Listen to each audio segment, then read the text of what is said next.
Sama YouTube channel, kembali lagi bersama aku Happy Pramandari. Gimana kabarnya teman-teman? Semoga sehat selalu ya. Semoga tetap semangat dan konsisten belajarnya dalam menghadapi tes SKD CPNS 2021.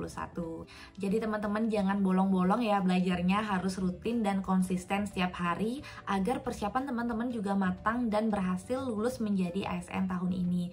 Tapi tetap dijaga juga kesehatannya, jangan sampai teman-teman saking asiknya belajar, saking tekunnya belajar jadi teman-teman jadi sakit. Jadi harus dijaga istirahat dan belajarnya. Nah, pada video kali ini aku akan membahas soal-soal TWK HOTS dari Siap Jadi ASN. Nah, apa sih Siap Jadi ASN? Nah, buat teman-teman yang belum tahu, Siap Jadi ASN ini merupakan salah satu platform tryout terbaik yang tentunya dapat membantu teman-teman dalam mempersiapkan tes SKD CPNS 2021. Nah, apa aja sih fitur-fitur dan keunggulan yang dimiliki oleh Siap Jadi ASN? Simak di slide berikutnya ya.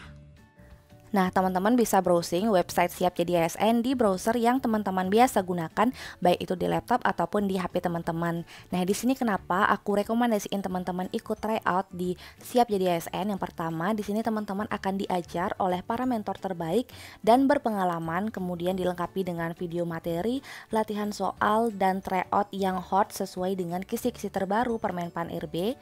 Dan dengan harga yang masih sangat-sangat affordable, teman-teman bisa mendapatkan fitur-fitur dan fasilitas terbaik di website Siap Jadi ASN ini.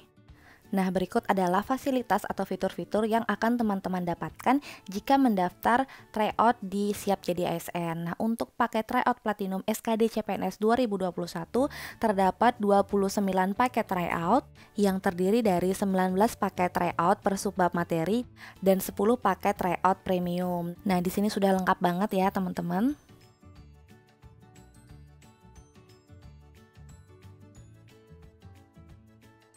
Nah, selain paket tryout, teman-teman juga akan mendapat fasilitas yaitu berupa free ebook yang tentunya lengkap ya teman-teman, mulai dari TIU, TWK, dan TKP. Nah, ebook ini akan sangat membantu teman-teman dalam memahami dasar-dasar TIU, TWK, maupun TKP. Nah, kabar gembiranya dalam rangka menyambut Hari Kemerdekaan ke-76, Siap Jadi ASN mengadakan promo besar-besaran nih teman-teman, dari harga yang mulai Rp149.900 jadi Rp76.000 saja. Jadi teman-teman jangan lewatkan kesempatan ini, buruan daftar sekarang juga, nanti linknya dan kode promo aku taruh di description box. Jadi teman-teman tinggal klik aja. Oke, soal yang pertama. Presiden Joko Widodo menginstruksikan pelaksanaan pemberlakuan pembatasan kegiatan masyarakat atau PPKM level 4 setelah mendapat keputusan bersama pada rapat koordinasi terbatas. Hal itu tercantum dalam Keputusan Menteri Dalam Negeri Nomor 22 Tahun 2021 tentang pemberlakuan pembatasan kegiatan masyarakat atau PPKM level 4 COVID-19 di wilayah Jawa dan Bali. Peraturan PPKM level 4 berlaku sampai dengan 25 Juli 2021. Berdasarkan hal tersebut, sebagai warga negara, kita sudah sepatutnya untuk mematuhi apapun aturan pemerintah kepada masyarakat. Hal ini demi terciptanya keamanan dan upaya penurunan angka penularan COVID-19. Sikap yang kita lakukan dalam mematuhi aturan pemerintah merupakan pengamalan Pancasila, tepatnya sila ke A. Ketuhanan yang Maha Esa, B. Kemanusiaan yang adil dan beradab, C. Persatuan Indonesia, D. Kerakyatan yang dipimpin oleh hikmat kebijaksanaan dalam permusyawaratan perwakilan, atau E. Keadilan sosial bagi seluruh rakyat Indonesia. Oke teman-teman, seperti biasa jika masih ingin berpikir dulu silakan di pause videonya, jika sudah kita langsung ke pembahasan. Oke teman-teman, jadi di sini jawaban yang paling tepat adalah bagian D, yaitu sila keempat. Nah, sikap mematuhi aturan pemerintah dalam pelaksanaan PPKM ini merupakan wujud dari pengamalan butir kelima dan butir keenam sila keempat teman-teman, yaitu butir kelima menghormati dan menjunjung keputusan musyawarah, kemudian butir enam yaitu menerima dan melaksanakan hasil musyawarah, di mana pemberlakuan PPKM ini kan tidak semata-mata diberlakukan begitu saja, tapi sudah benar-benar dikaji dampak positifnya bagaimana dalam menekan angka penurunan COVID-19, kemudian sudah berdasarkan hasil keputusan bersama pada rapat koordinasi. Nah, sebagai warga negara yang baik, setiap keputusan bersama yang telah diambil melalui jalan musyawarah itu harus diterima dan dilaksanakan, seperti itu. Jadi di sini jawabannya bagian D. Oke teman-teman, lanjut soal nomor 2. Perkembangan globalisasi yang semakin pesat dengan ditandai oleh era revolusi industri abad ke-21 saat ini membawa perubahan besar-besaran di berbagai bidang. Revolusi industri 4.0 yang ditandai dengan pemanfaatan bidang-bidang telematika, telekomunikasi, media, dan informasi perlu adanya penyesuaian terhadap regulasi di bidang hukum bisnis. Penyesuaian regulasi pada hukum bisnis tidak dapat bertentangan dengan Pancasila. Hal ini merupakan fungsi kedudukan Pancasila sebagai A. Pancasila sebagai ideologi, B. Pancasila sebagai dasar negara, C. Pancasila sebagai jiwa bangsa Indonesia, D. Pancasila sebagai kepribadian bangsa Indonesia, atau E. Pancasila sebagai sumber dari segala sumber hukum.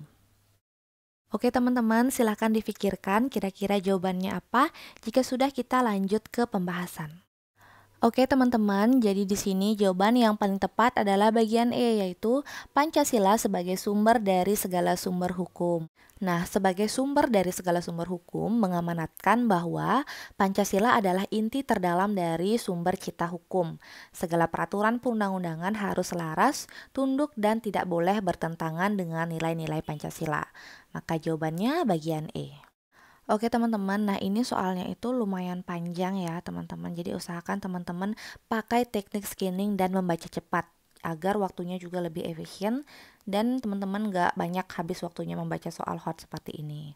Tapi karena di sini kita latihan, jadi aku bacakan secara jelas dan pelan-pelan aja ya. Tapi teman-teman nanti saat tes jangan coba-coba teman-teman baca secara detail terus pelan-pelan. Nanti baru 10 soal udah habis waktunya 1 jam. Oke? Andika adalah seseorang yang jarang sakit karena pola hidupnya yang sehat dan teratur. Pada suatu ketika, Andika mengalami sakit yang memaksa Andika untuk memeriksakan diri ke rumah sakit. Dokter menyarankan bahwa Andika harus dirawat inap. Sebenarnya, Andika telah memiliki BPJS Kesehatan yang akan menanggung biaya pengobatannya selama di rumah sakit. Tetapi ia merasa takut akan dirawat dengan kurang baik.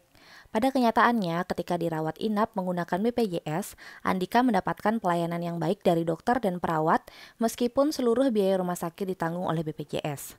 Pelayanan yang dilakukan pihak rumah sakit dalam menangani Andika merupakan bentuk pengamalan Pancasila, tepatnya sila ke A pertama, B kedua, C ketiga, D keempat, atau E kelima.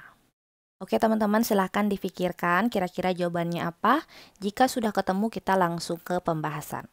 Oke teman-teman, jadi di sini memberikan pelayanan tanpa pandang bulu merupakan perwujudan nilai keadilan, yakni bersikap adil kepada setiap orang dan menghormati hak orang lain sesuai nilai yang terkandung pada sila kelima, yaitu pada butir keempat. Jadi di sini tidak peduli walaupun dia pasien BPJS atau pasien non BPJS, tetap harus mendapat pelayanan yang layak sesuai dengan aturan yang berlaku. Jawabannya bagian E. Oke teman-teman, lanjut soal berikutnya. Nah ini adalah soal bahasa Indonesia. Nah triknya di sini teman-teman, kita langsung baca pertanyaannya apa.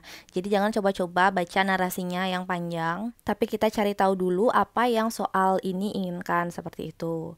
Oke, langsung kita baca. Kalimat penjelas yang tidak sesuai dengan kalimat utama teks eksposisi berikut ini adalah, oke kita baca kalimat utamanya adalah merokok dapat mengganggu kesehatan. Kemudian kalimat penjelasnya, banyak penyakit yang telah terbukti menjadi akibat buruk dari merokok, baik secara langsung maupun tidak langsung. Oke, yang nomor 1 ini masih ada korelasinya ya teman-teman dengan kalimat utama. Kemudian yang kedua, asap rokok dapat menjadi polutan bagi manusia dan lingkungan sekitar. Benar juga, berhubungan dengan kesehatan. Kemudian yang ketiga, cukai terbesar untuk pendapatan negara adalah dari produksi rokok. Nah ini kurang nyambung ya teman-teman, karena di kalimat utamanya kan kita berbicara tentang bahaya rokok bagi kesehatan, seperti itu. Berarti yang nomor 3 kita eliminasi. Kemudian lanjut yang keempat. Kebiasaan merokok bukan saja merugikan perokok itu sendiri, melainkan juga dapat membahayakan kesehatan orang di sekitarnya. Nah ini juga masih berhubungan ya teman-teman. Berarti ini oke. Kemudian lanjut yang kelima, para pengusaha rokok terus bersaing untuk dapat memproduksi rokok yang bebas dari polutan. Nah ini kita eliminasi juga karena tidak sesuai dengan konteks kalimat utama. Maka di sini kalimat penjelas yang tidak sesuai dengan kalimat utama adalah kalimat nomor 3 dan 5. Jawabannya bagian D. Oke teman-teman, lanjut soal nomor 5. Nah, kita langsung baca pertanyaannya juga. Yang merupakan nilai inti atau nilai utama dari integritas adalah. Nah, di sini ada 9 nilai dari integritas. Kira-kira yang mana yang masuk ke dalam nilai inti atau nilai utama dari integritas? Silahkan teman-teman difikirkan jawabannya apa jika sudah kita langsung ke pembahasan. Nah, jadi di sini nilai integritas itu dibagi menjadi 3, teman-teman, yaitu nilai integritas inti, nilai integritas etos kerja, dan nilai integritas sikap. Yang termasuk ke dalam nilai integritas inti yaitu adalah jujur, bertanggung jawab, dan peduli. Kemudian yang masuk ke etos kerja itu ada mandiri, kerja keras, dan sederhana. Nah, yang masuk ke nilai integritas sikap yaitu berani, peduli, dan adil. Maka di sini yang ditanyakan adalah nilai inti atau nilai utama. Jawabannya adalah bagian A ya teman-teman, yaitu jujur, tanggung jawab, dan peduli. Oke teman-teman, soal terakhir ini aku capture langsung dari website Siap Jadi ASN. Nah, ini adalah PR untuk teman-teman. Silahkan dikerjakan. Nanti jika sudah ketemu jawabannya apa, silahkan komen di kolom komentar beserta alasan teman-teman apa. Kemudian bagi teman-teman yang ingin tahu pembahasannya bagaimana, silahkan teman-teman bisa lihat di Instagram story aku. Bagi yang belum follow, silahkan follow @happypramandari.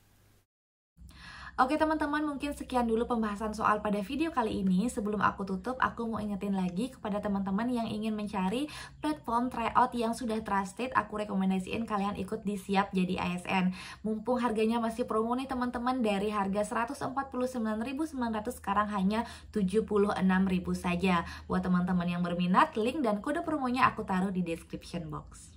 Oke teman-teman, sekian dulu video kali ini. Jika menurut kalian video aku bermanfaat, silahkan diklik tombol like-nya, kemudian komen di bawah kedepannya kalian mau aku buatkan video apa lagi. Nah, jangan lupa bagi yang belum subscribe channel aku, silahkan di subscribe sekarang juga. Kemudian jika kalian mempunyai pertanyaan terkait CPNS 2021, kalian bisa hubungi aku via Instagram @happypramandari, karena aku juga aktif di sana. Oke teman-teman, sekian dulu. Thank you for watching. I'll see you guys on my next video. Bye-bye!